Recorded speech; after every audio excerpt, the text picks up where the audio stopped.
So my lecture today will be on your paper MELS202, which is on the Victorian Age, 1837 to 1914. We will be doing the first unit, which is an introduction and a background to the Victorian Age. So what is the Victorian Age? Juxtaposed between the Georgian era before it and the Edwardian era after it, the Victorian period is a period of British history from 1837 to 1901, the reign of Queen Victoria, though it can be stretched up till 1914, where it clashes, it coincides with the advent of modernity, and we come to the modern period in British literary history.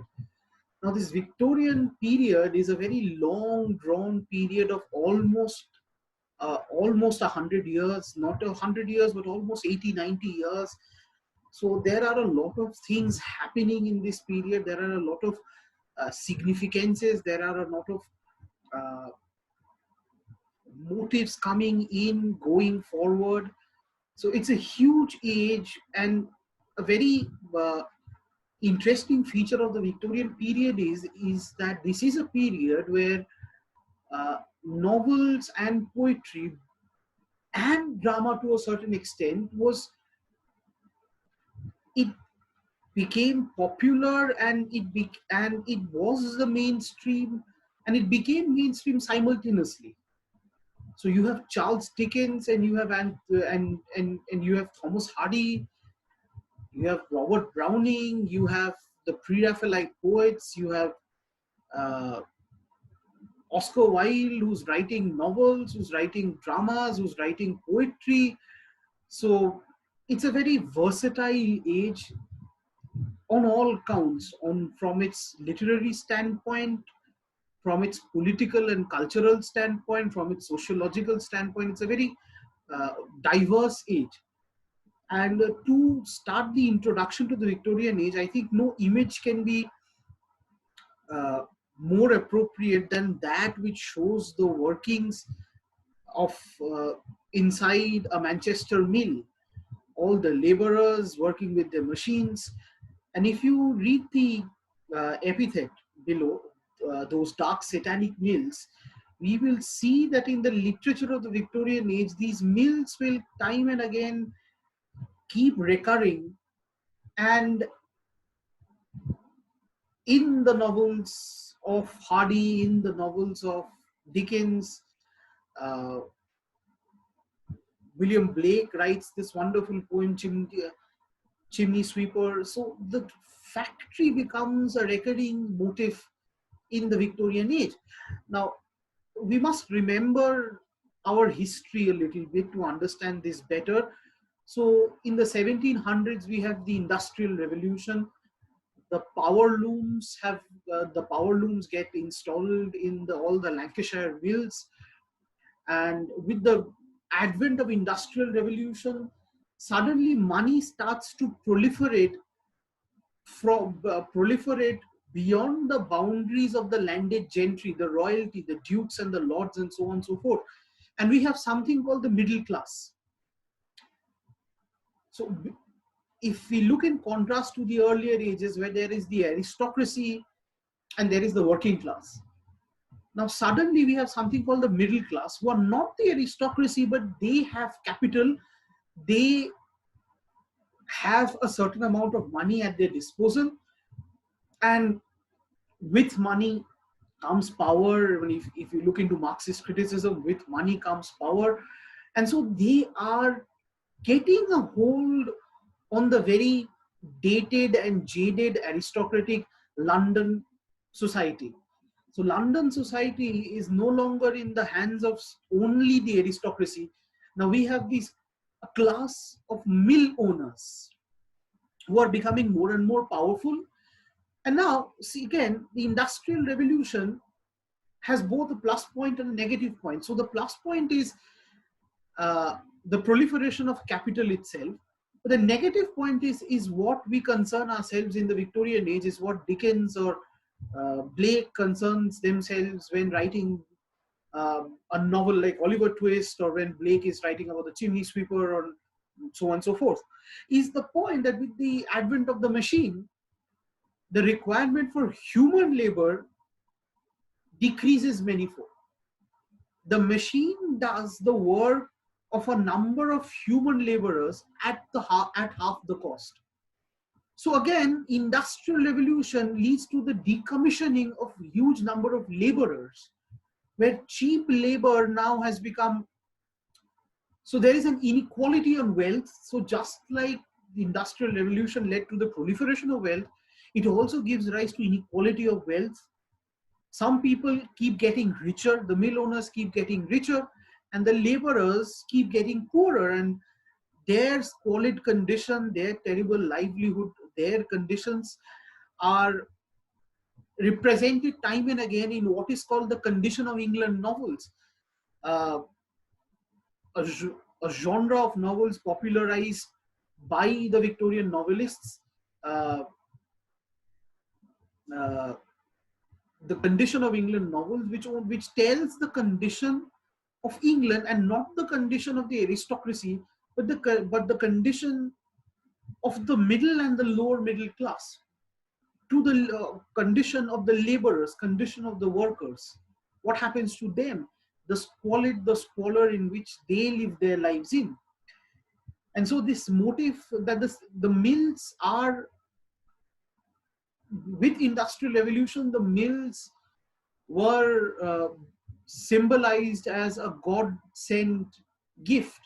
But come, just fast forward 100 years and come into, let's say the 1940s and the 1850s, the mills are becoming dark and satanic. People are losing the laborers find themselves being taken advantage of by their landowners. Sorry, not the landowners, the mill owners. They live in colonies, they live in ghettos, they unsanitary conditions, they have nothing to eat, just a very meager amount of money to run their family. So the mills are turning dark and satanic, and we will see that the mills are, time and again, the mills become the main symbol of the Condition of England novel. Okay, the reign of Queen Victoria from 1837 to 1901, and again, if you see the epithet of this remarkable woman, because if you look at the epithet, at 4.5 feet, she built the most industrious empire ever. Another thing that must also be remembered, that the very basis of Victorian age was two things: industrial development and colonial expansion. Britain saw colonial expansion unlike in any historical era. It almost captured 75% of the earth, all of Asia, almost all of Africa.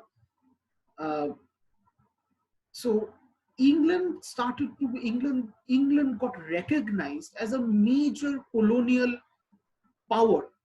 The empire was built. And again, this is related to the Industrial Revolution.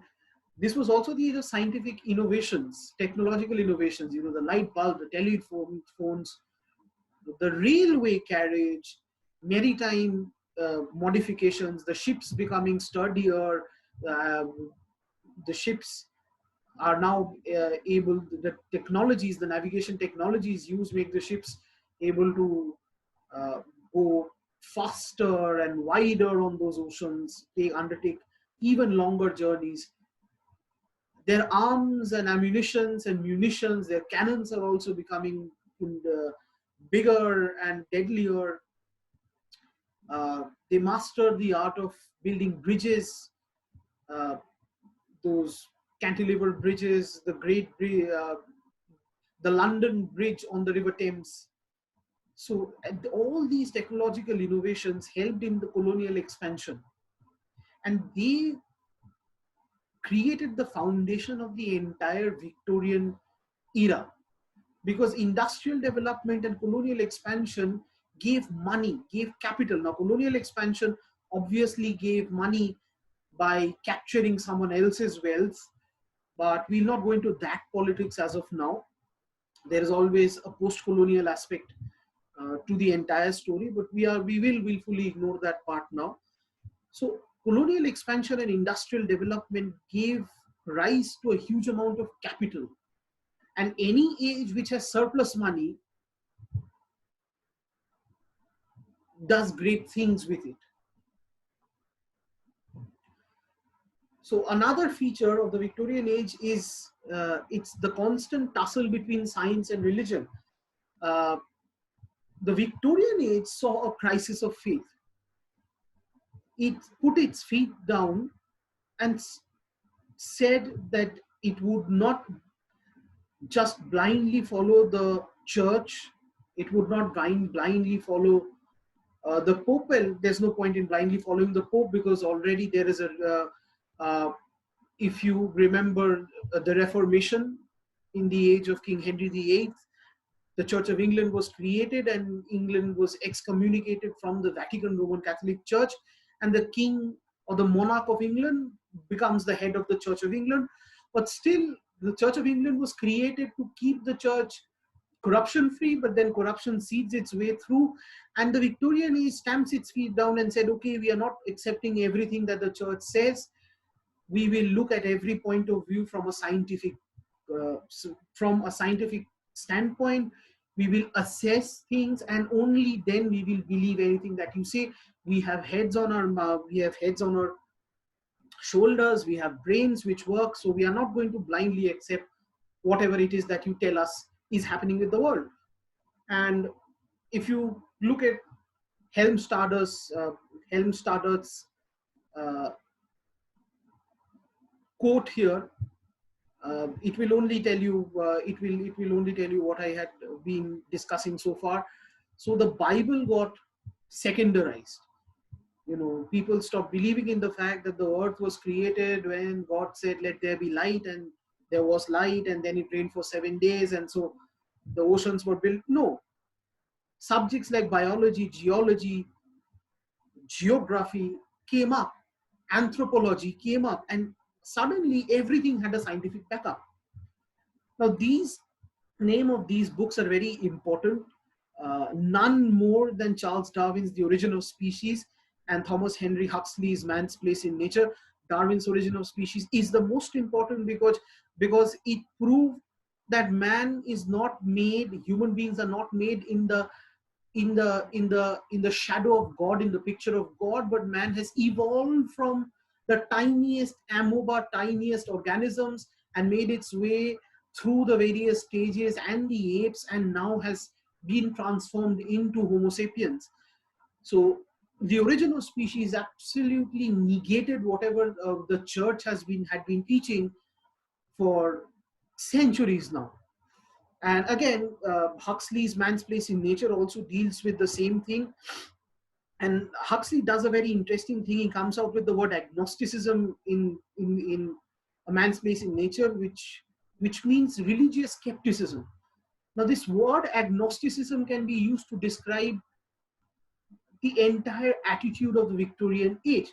There was a skepticism towards believing anything that had a religious background, because science and its researches showed the fact that religion had the only thing that religion had done so far was to manipulate people into fearing God's name so that the clergy would have the upper hand over them.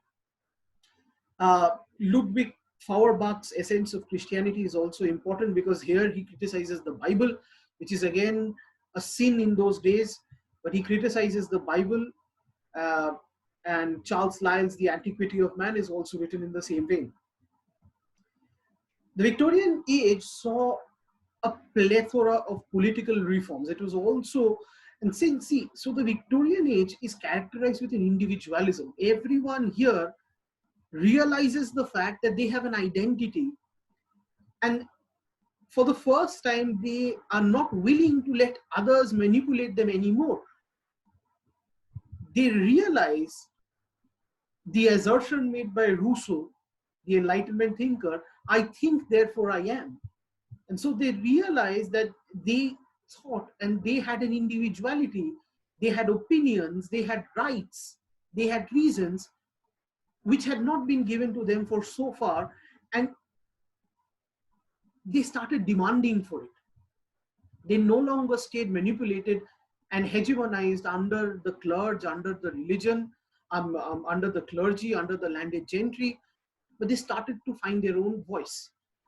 These acts are important because these acts will uh, help us read the novels that we have in the syllabus. The 1833 Factory Act, the 1838 Chartist movement was very important, very important. The novel Alton Locke is written on the background of the Chartist movement. The Chartist movement is a political right and influence for all working men. So if there is a vote, it does not mean that the aristocracy only vote. The right of voting must go to the working class, to the middle class, to the common man who actually make up the majority of the country. Then there's the Mines and Collieries Act, which banned children under 10 and women from working underground.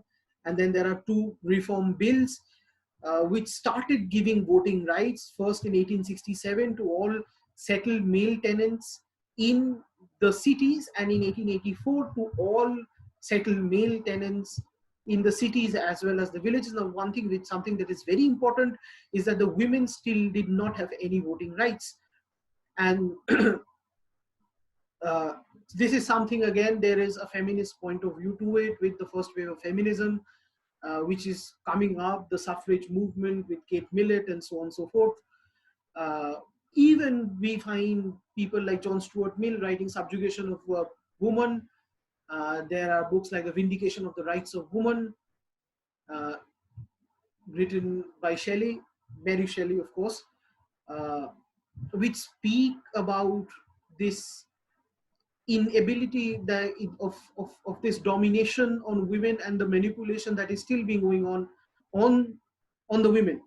And it is through these works of Mill and Mary Shelley that we come to the first wave of feminism.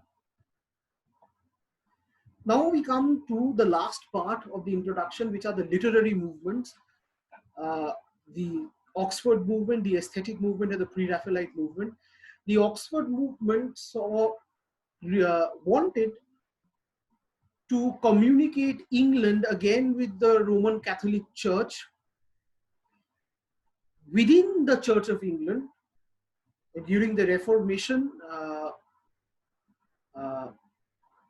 under King Henry VIII, Archbishop Thomas Cranmer, Thomas Cromwell, the Church of England was set up, and the Church of England excommunicated itself from the Roman Catholic Church. But the Oxford movement sought to reinstate Roman Catholic traditions within the Church of England. John Cable's Assize sermon is important here. Cardinal John Henry Newman, the name is important here. Now, the aesthetic movement is a very important one, and we find the reflection of this aesthetic movement, especially in the poetry of this age. Now, the aesthetic movement again followed a very French dictum of art pour art, which means art for art's sake. The Victorian era, the aesthetic movement in the Victorian era sought to distance itself from the use of art as a means of moral representation. That art always has to have a moral and has to preach something. It started to move away from it and started to endorse in the idea that art means beauty, and any art can be considered art if it has certain aesthetic or beautiful qualities regarding it. Again, the image that you see here is an anonymous. Is an image by an anonymous painter, probably of the Thames. You can see the Big Ben there. So look at this image. This image has no morals. This image is of a full moon London evening with the lights glowing and the people are walking. You can see barges on the Thames. There's the Big Ben. So there's no moral in this painting. There's only a sense of aesthetic beauty. So the love of art for its own sake.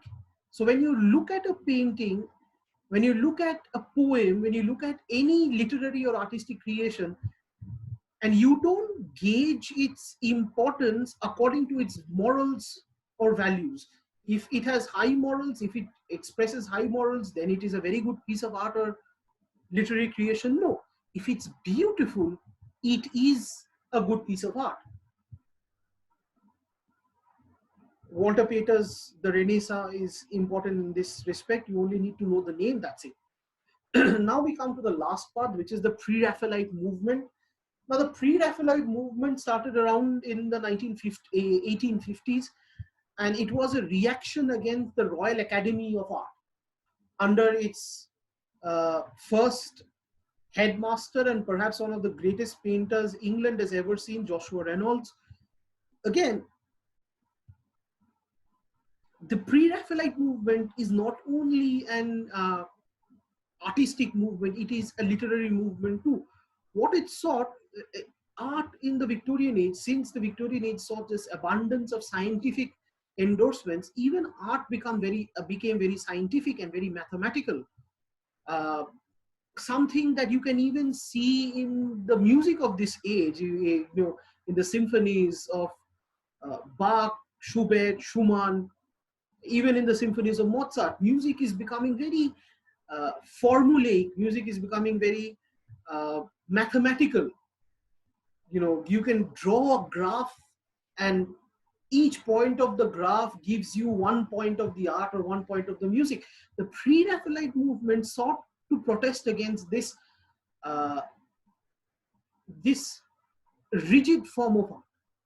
Again, the Pre-Raphaelite movement is an offshoot of the entire aesthetic movement of the Victorian age, that art needs to be beautiful, and so they look back to the 14th and 15th century Italian painters before Raphael, the great Italian painter Raphael, who painted the Sistine Chapel, who not created that fresco on the roof of the Sistine Chapel, before the time of Raphael, and where again art was evaluated on its aesthetic qualities, where art was no longer mathematical, that the line had to be drawn from A point to B point, and the shade had to be within certain limits of the color shade, so on and so forth. They considered the contemporary form of art to be unimaginative, and they sought to go back to nature, they sought to go back to aesthetic ideas to make it more imaginative. These are a few names that you need to know: Dante Gabriel Rossetti and his sister Christina Rossetti. These two are perhaps the most important names of the Pre-Raphaelite movement. Along with this, William Holman Hunt, John Millais, Thomas Woolner, William Morris, Swinburne, and more. Now, the image that you see here is the painting, is D.G. Rossetti's painting called the Blessed Damozel. There's also a poem of this name, The Blessed Damozel, by Dante Gabriel Rossetti, and both of them are complementary to each other. So as you can see from the painting, it is not mathematical. If you look at the Sistine Chapel, if you look at Raphael's painting of the Sistine Chapel, you will see that it is very mathematical. It is very to the point, exact. But Rossetti's painting, as you can see here, is not to the point. There is excesses. It does not follow any mathematical precisions. There is an excess aesthetic quality about it. And they had a periodical, the Pre-Raphaelites had a periodical called The Germ in the 1850s. So this is an introduction to the Victorian age. I hope you have understood. This is Unit 1. You may read this from any book of history of English literature that you buy, that you find in the market or on the internet. It is readily available. I will upload notes onto the forum, but till then, I hope this is enough for you to self-study. Thank you.